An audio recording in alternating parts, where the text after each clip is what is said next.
Toute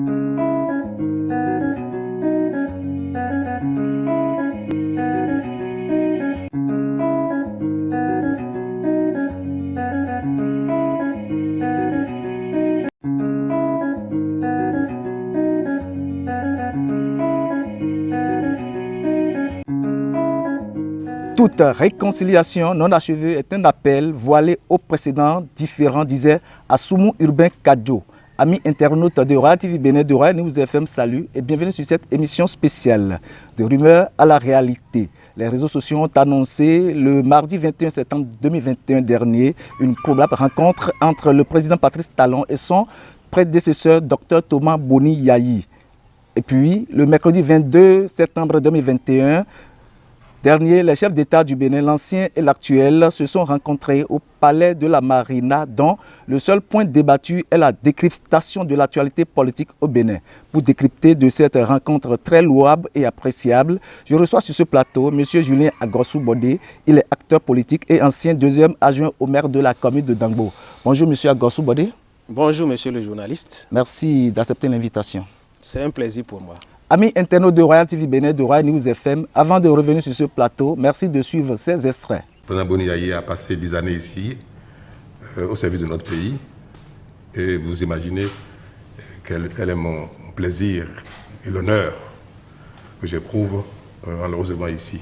Nous avons convenu, au terme de discussion, que la décrispation politique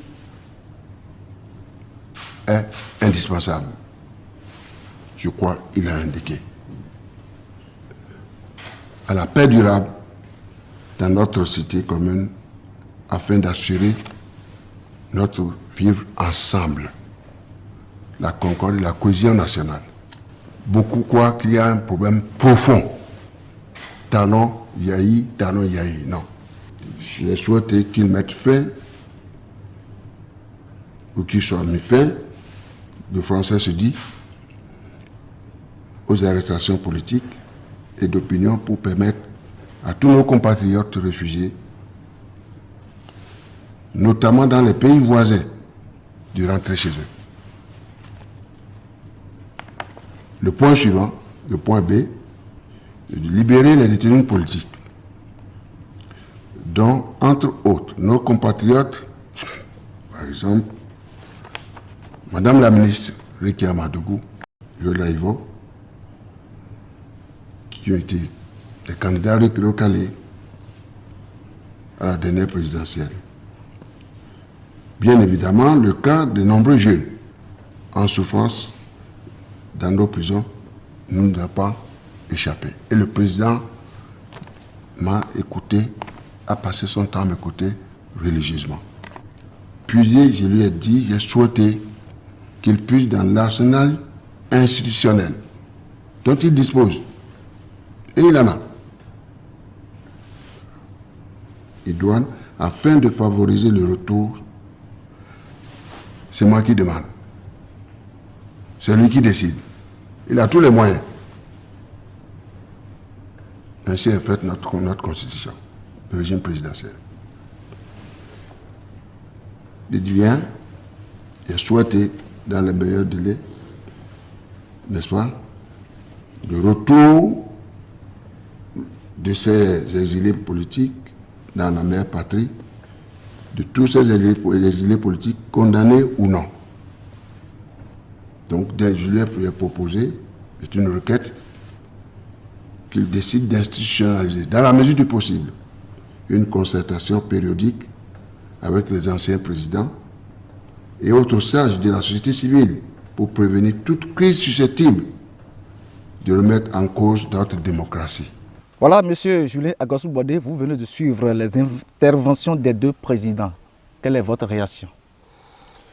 J'avoue que ça fait vraiment plaisir. Ça fait vraiment plaisir que le président Boni Yayi et le président Patrice Talon se retrouvent pour parler de notre pays. Ça fait vraiment plaisir. J'avoue que j'ai été très content quand j'ai suivi les éléments. Et j'ai vu que c'est très bon. C'est très très bon pour que notre pays puisse retrouver la paix, la concorde, la cohésion nationale. C'est mon sentiment. Cette rencontre est-elle le signe d'une réconciliation nationale? Oui.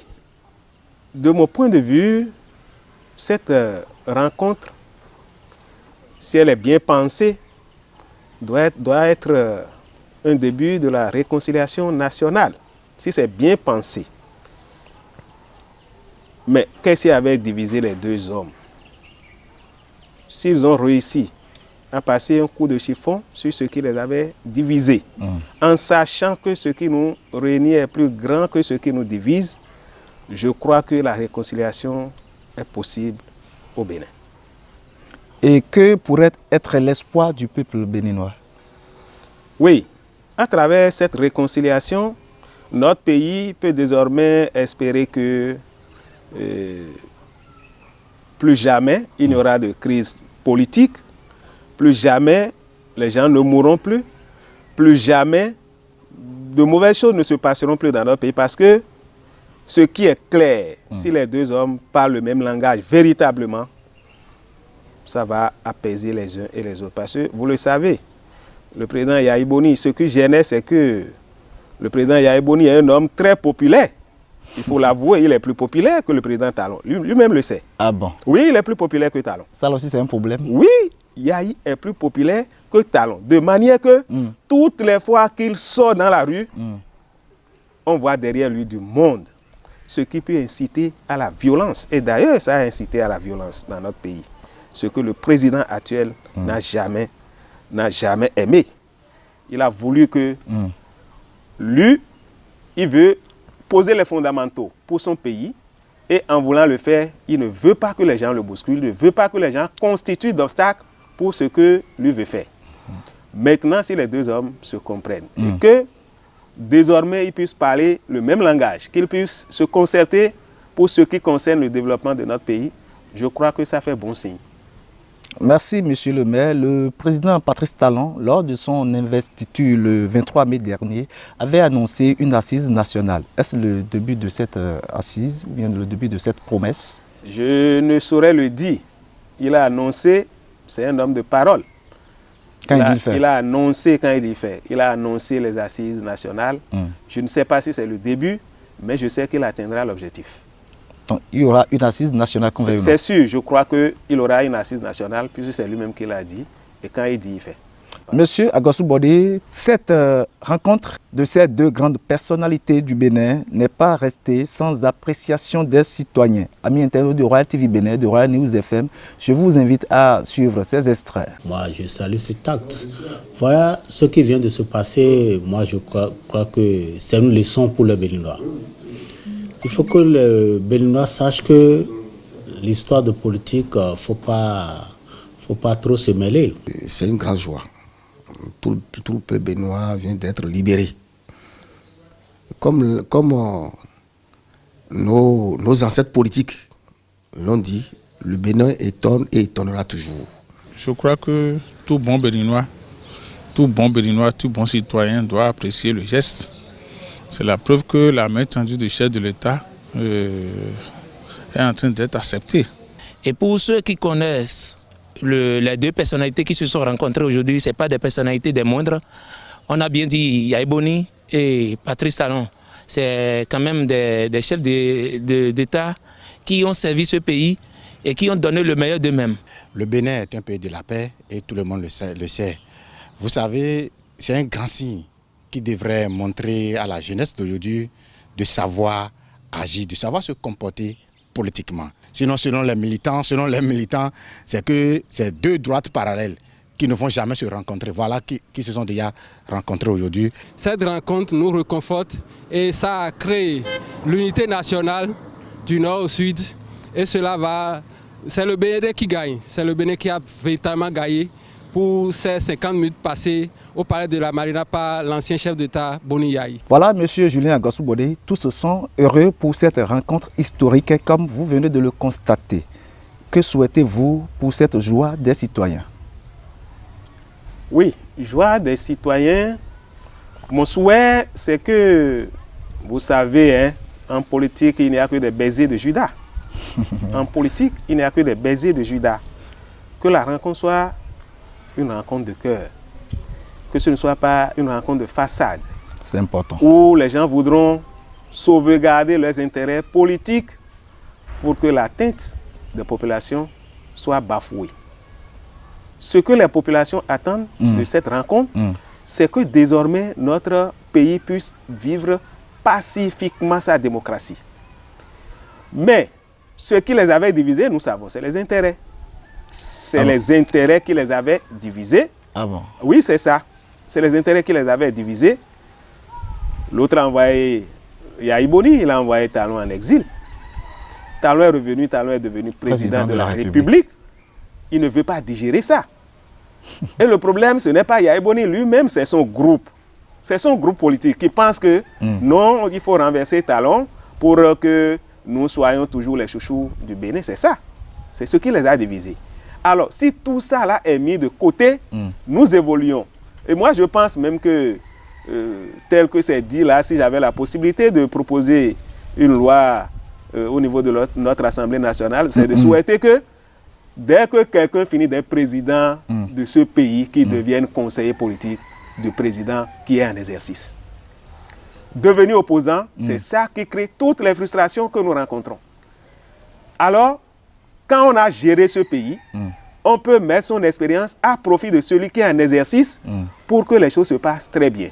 Au lieu de devenir opposant à cause de son groupe. On devient opposant pour dire non, parce qu'on a goûté au miel, il faudrait que le miel reste toujours dans la bouche. Non, les choses ne doivent pas se passer comme ça. C'est pourquoi je souhaite que ce soit une franche rencontre. Merci beaucoup à vous, M. Julien Agossou Bodé.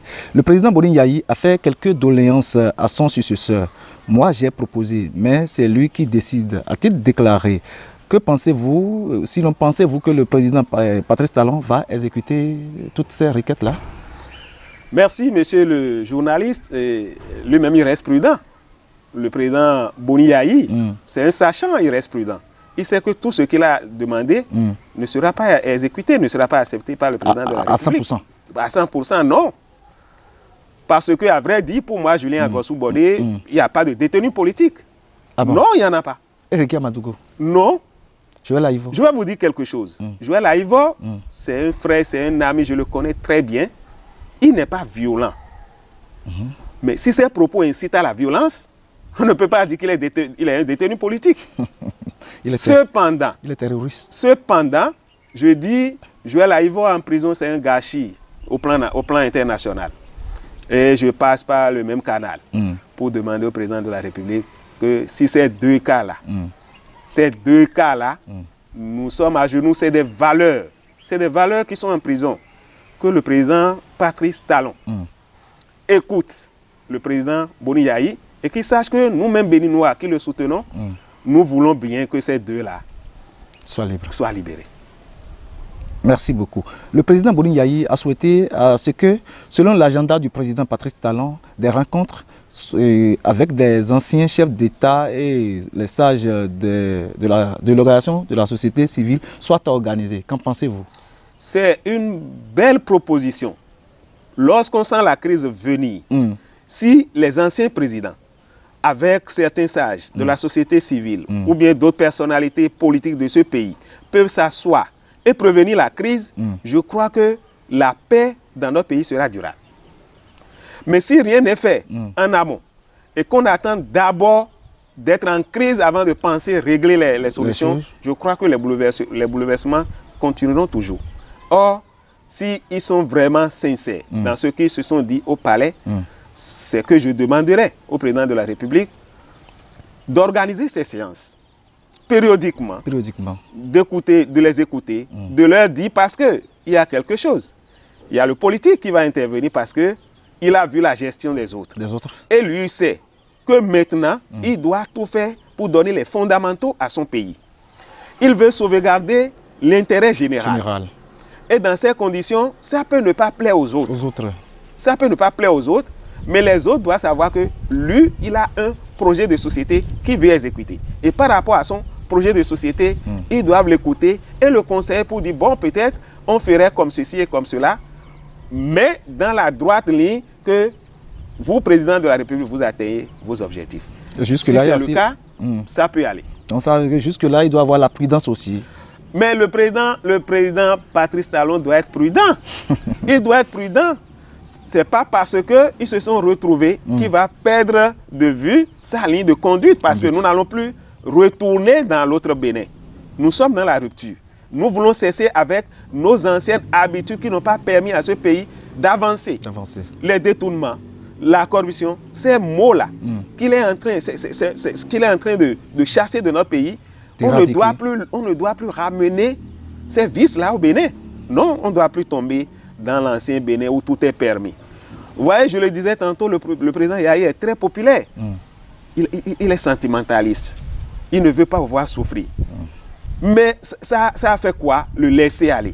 Le laisser aller, il est là, et puis tout le monde bouffe sur son dos. Et c'est ça qui a fait que tout le monde a commencé par le décrier vers la fin de son mandat. Si les gens sont en exil, s'ils ont fait des choses et qu'ils souhaitent qu'ils reviennent, s'ils ont des contentieux avec le pays, ils n'ont qu'à régler ces contentieux. Mais je crois que dans ses doléances, il a dit au chef de l'État qu'il soit condamné ou non de voir la mesure de faisabilité pour que les gens rentrent. Je crois que le président de la République, à ce que je sache, est le premier magistrat de notre pays. Voilà. Et de ce point de vue, il a tout l'arsenal. Il a tout l'arsenal pour faire ce que le président Yahi Boni demande. Mais il doit être prudent parce que si les gens commettent des fautes qui ne sont pas punies, ça devient des exemples à suivre dans le pays. On va dire, il a fait, bon, il suffit que Yahi Boni aille, on sera libéré. On peut faire, mais il suffit que Yahi Boni aille, il suffit que notre président de la République aille, ou bien... Non. Il faudrait que nous, Béninois aussi, nous puissions comprendre que nous avons fini avec nos anciennes habitudes. Et que là où nous sommes en train d'aller, nous allons donner les fondamentaux à notre pays pour que dans ce pays, on ne vole plus. Pour que dans ce pays, tout le monde puisse entretenir le bien public. Pour que dans ce pays, nous puissions aller vers le véritable développement. Merci à vous, monsieur le maire. Mesdames, messieurs, amis internautes de Royal TV Bénin, de Royal News FM, l'autre actualité qui fait du buzz actuellement est la rencontre du chef de l'État avec les maires du Bénin le mardi dernier au Palais des Congrès. Il s'agit des nouvelles réformes dans le domaine de la décentralisation. Monsieur Julien Gansou-Bodé, avant de vous revenir, amis internautes de Royal TV Bénin, de Royal News FM, suivons ces extraits. Il faut nous remettre notre budget.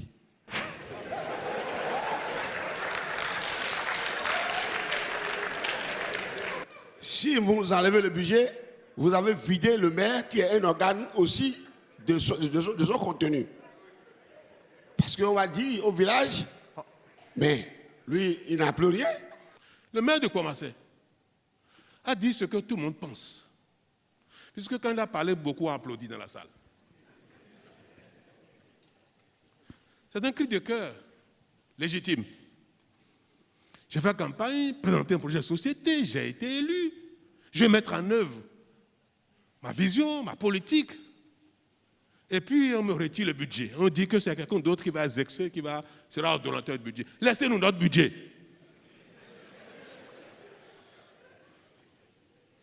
Mais ce cri de cœur justifie la pertinence de la réforme.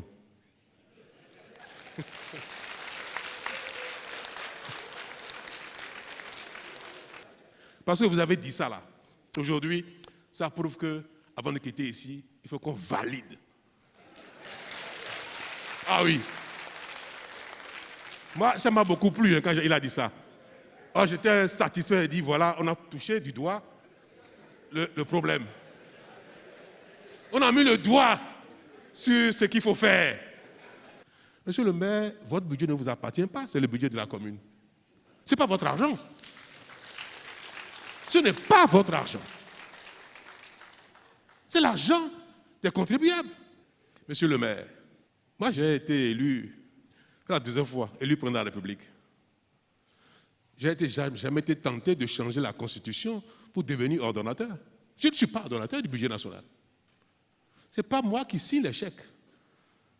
Le ministre des Finances est mon chef en matière de budget, d'exécution de budget, en matière de ressources financières. Le ministre des Finances, c'est mon chef. C'est parce que c'est comme ça.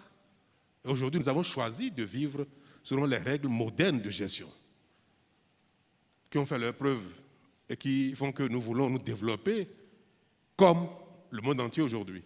Ces règles modernes de gestion requièrent qu'il ne faut pas laisser tous les pouvoirs dans les mains d'une même personne. Voilà, M. Julien Agassou-Baldé, le maire de Kouamassé a dit haut ce que ses pairs pensent peut-être bas. Il réclame que les maires soient toujours l'ordonnateur du budget. Quelle appréciation donnez-vous à cette réaction de ce maire en tant qu'ancien adjoint au maire de la commune de Dangbo? Merci, monsieur le journaliste. J'avoue simplement que le maire de Kouamassé n'a pas été soutenu par les autres maires. Peut-être qu'il maîtrise mieux la décentralisation que les autres. Que les autres. Je suis un soutien du président de la République. Mais sur cet élément, je ne suis pas convaincu. Donc vous soutenez le maire de Kouamassé? Je le soutiens. Je ne suis pas convaincu. Au finish, ils ont accepté. Mais je ne suis pas convaincu. Depuis 4 ans, nous avons commencé par faire des propositions. Nous, élus communaux, nous avons commencé par faire des propositions parce qu'il fallait faire quand même un toilettage au test de la décentralisation. Parce que le maire est évidemment très puissant et très fort. Dans ses mains, beaucoup de pouvoirs se sont concentrés. Mais alors, le document que j'ai lu et la séance que j'ai vue, aujourd'hui là, tel que c'est dit, ce qu'on appelle conseil de supervision là, il y a des arrondissements dont les élus peuvent ne pas se retrouver dans ce conseil de supervision. Et c'est ce conseil de supervision désormais qui fait le budget communal. Il y a problème. Il y a problème là-dessus. Moi, philosophe politique, je ne suis pas convaincu. Je ne suis pas convaincu. Et lorsqu'on parle même de secrétaire exécutif au niveau des communes, j'ai peur. J'ai peur, j'attends de voir. Il a peut-être les raisons, le président de la République a peut-être les raisons pour lesquelles il veut le faire. Mais j'ai peur, je dis, mais est-ce que ces secrétaires exécutifs ne deviennent pas les anciens sous-préfets? J'ai des inquiétudes. J'attends de voir évoluer ces réformes, mais tout de suite, je ne suis pas convaincu. Alors, merci, monsieur le maire. Après l'explication du chef de l'État, appréciez-vous cette réforme? Bon, vous venez de dire que vous ne soutenez pas. Maintenant, le chef d'État a expliqué. Non. Vous n'êtes pas convaincu? Mais le chef de l'État, il a juste dit que lui n'est pas l'ordonnateur du budget. Non, mais ce n'est pas de ça il s'agit. Il s'agit de quoi? Mais le maire aussi, ce n'était pas lui qui signe les chèques ici. C'est le TC? C'est le CSAF qui signe les chèques, ce n'est pas le maire, ce n'est pas qu'est-ce que je dis? Excusez-moi. Excusez-moi. Mais le maire lui-même se fait payer par le trésorier de la commune. Le TC, voilà, le trésorier de la commune. D'accord? Donc, il ne se fait pas payer lui-même. Est-ce que vous voyez? Ce n'est pas ça là qui m'aurait convaincu. Parce que là, c'est lui qui dit, mais son projet de société, c'est lui qui l'exécute. C'est lui qui dit, il faut construire un hôpital à Calavi, il faut faire ceci, il faut faire cela. Mais désormais que le budget ne dépend même plus des conseils communaux.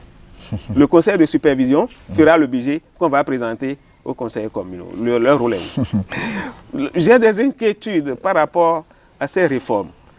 Et puis, quand on voit les réformes, jusque-là, ils sont allés au palais, même les adjoints au maire sont allés au palais, je ne vois pas leurs attributions. Et c'est des choses que nous voulions corriger ça.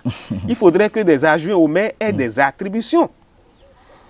Ils n'ont jamais d'attribution, c'est le maire qui leur délègue le pouvoir. Ça veut dire que cette réforme-là ne les touche pas? Je n'ai pas encore lu ça. Je n'ai pas encore lu ça. Je suis en train de parcourir le document. Je l'ai déjà lu 2 fois comme ça. Mais je ne trouve pas grand-chose. Je ne trouve pas grand-chose. C'est mon point de vue.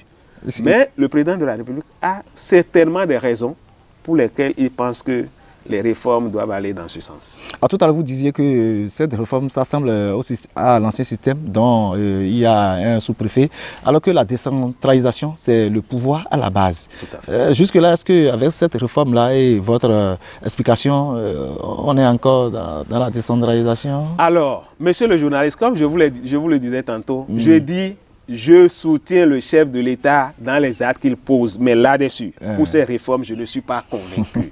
Je ne suis pas convaincu dans la mesure où le secrétaire exécutif, qui devient du coup l'ordonnateur du budget, n'est pas élu par une population. Et le comble, c'est quoi? Le comble, c'est que il peut être proposé par le maire de Dangbo, mais le tirage au sort peut l'envoyer dans une autre commune. Dans une autre commune.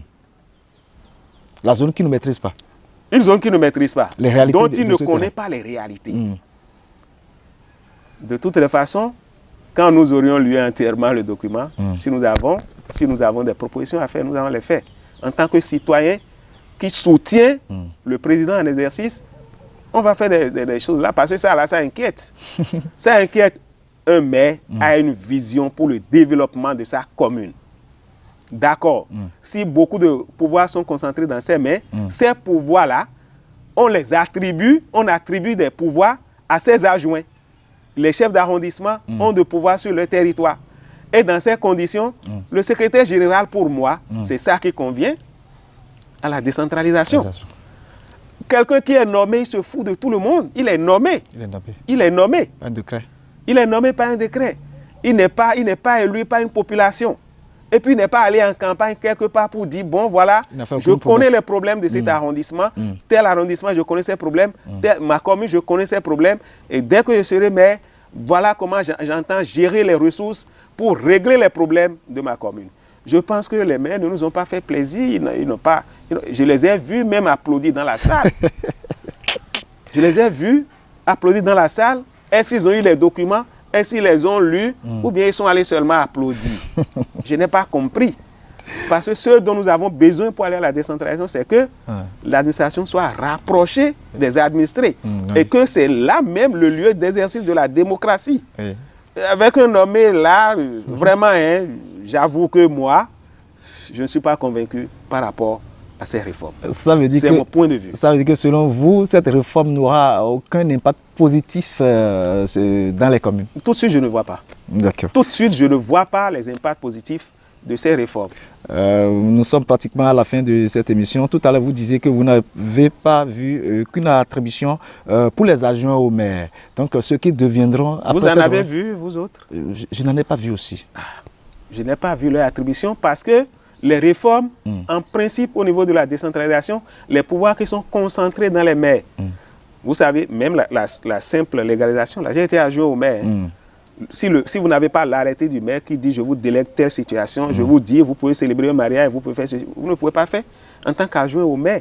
Alors qu'un adjoint au maire est un potentiel maire. Oui, oui. Et donc, il fallait coûte que coûte qu'on leur donne des attributions. Ils deviendront quoi? Je ne sais pas. Je vois le chef d'arrondissement même, quand j'ai lu, j'ai vu qu'il a presque les mêmes pouvoirs que son secrétaire exécutif, à qui il va même permettre de signer ses registres. Alors, ces secrétaires exécutifs des arrondissements, les recrutés qui sont là ils ont ces profils-là aujourd'hui, ou bien ils vont faire encore d'autres recrutements? Ça, je ne sais pas. Je ne sais pas. Dans nos mairies, il doit y avoir. En tout cas, pour ma commune, il y a assez de cadres là.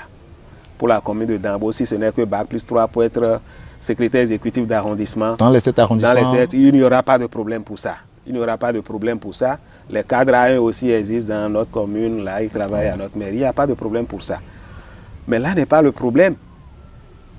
Vous savez, le secrétaire exécutif, quand vous lisez le document dit que c'est le secrétaire exécutif de la commune là qui va nommer les secrétaires exécutifs des arrondissements. C'est ce que j'ai lu. Peut-être que je n'ai pas porté mes loupes. C'est ça, c'est ça. Peut-être que je vais encore relire. Mais tout de suite, je ne suis pas convaincu. Je ne suis pas convaincu. Mais je sais que le président de la République ne va pas se lever pour faire quelque chose qui ne sera pas profitable à son peuple. À son peuple. Nous sommes à la fin de cette émission. Monsieur le maire, votre mot de fin? Mais on est vite à la fin. C'est pas bien grave. Je constate que nous avons parcouru de grands dossiers. Et pour le premier dossier, comme je le disais, si la rencontre pouvait permettre aux Béninois de retrouver leur paix et leur quiétude, ce serait une bonne chose pour notre pays. Je voudrais aussi implorer l'indulgence du président de la République pour dire, je ne connais pas le cas des gens qui sont en exil, je ne sais pas ceux qui sont condamnés, c'est des affaires qui sont devant la justice, mais je plaide pour les cas Rekia et le professeur Joël Aïvo. Quelle que soit la faute commise, le président de la République, en tant que premier magistrat, n'a qu'à faire l'effort de nous libérer ces deux hommes. Ces deux hommes. Pour moi, c'est un gâchis que ces gens-là se retrouvent en prison. Et je souhaite aussi que Dieu donne la force nécessaire au président de la République pour donner les fondamentaux à notre pays. Je voudrais aussi dire qu'il faudrait qu'il y ait une large concertation autour de ces réformes, de cette réforme pour les communes. Il faudrait qu'il y ait une large concertation. Sinon, ça fera tout de suite objet de critique. Je voudrais que le président ne s'arrête pas seulement aux maires, qu'ils invitent d'autres cadres bien pensants, des sachants, ceux qui connaissent ce qu'on appelle la décentralisation, et qui s'asseyent pour mieux réfléchir sur cette réforme. S'il faut amender le document, il faudrait qu'on le fasse avant que cette réforme ne soit mise en pratique dans nos différentes communes pour que la décentralisation soit efficace et que les visions des élus puissent quand même être exécutées, puissent atteindre leurs objectifs dans leurs différentes communes. C'est mon point de vue. Merci à vous, monsieur le maire. Merci à tout le monde. La paix et rien que la paix. Vivement que cette rencontre entre ces deux chefs d'État contribue à l'unité nationale et le développement commun du Bénin. Comme ça, c'est tout le Bénin qui gagne. Une large concertation doit aussi s'observer autour de la nouvelle réforme dans le domaine de la décentralisation afin que tout le Bénin soit concerné, afin que tous les citoyens, tous les acteurs politiques soient concernés. Amis internautes de Royal TV Bénin, de Royal News FM, c'est la fin de cette émission spéciale.